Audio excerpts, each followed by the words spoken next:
Hello guys, ಮೊನ್ನೆ ನಾವು scout guide camp ಅಲ್ಲಿ ಗೋಮಾತೆ ಪೂಜೆ ಮಾಡಿ ಸ್ಕೌಟ್ ಗೈಡ್ ಕ್ಯಾಂಪ್ ಅನ್ನ ಆರಂಭಿಸಿದ್ವಿ. ಅದರ ಸೆಗಣಿಯಿಂದ ಧೂಪ ಸಹ ಮಾಡಿದ್ವಿ. ಈಗ ನಾನು ಹಾಲು ಕರೀಲಿಕ್ಕೆ ಬಂದಿದ್ದೇನೆ. ದನದ ಹಾಲಿನ ಉಪಯೋಗಗಳಲ್ಲಿ ಹಾಲು ಕರೆದಾದ ಮೇಲೆ ನಾನು ಕೊನೆಯಲ್ಲಿ ಹೇಳುತ್ತೇನೆ. ಈಗ ಹಾಲು ಕರೆದು ಹೇಗೆಂದು ತೋರಿಸ್ತೇನೆ.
ಮಕ್ಕಳು ತಾಯಿಯ ಹಾಲನ್ನು ಕುಡಿಯದಿದ್ದರೂ ಈ ದನಗಳ ಹಾಲನ್ನು ಸೇವಿಸಿ ಇರುತ್ತಾರೆ.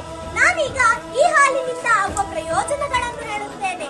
ಈ ಹಾಲಿನಿಂದ ಮಾಡಿದ ಮೊಸರು, ಮಜ್ಜಿಗೆ, ತುಪ್ಪ ಇತ್ಯಾದಿಗಳನ್ನು ಸೇವಿಸಿದರೆ ನಮ್ಮ ದೇಹಕ್ಕೆ ತುಂಬಾ ಒಳ್ಳೆಯದು.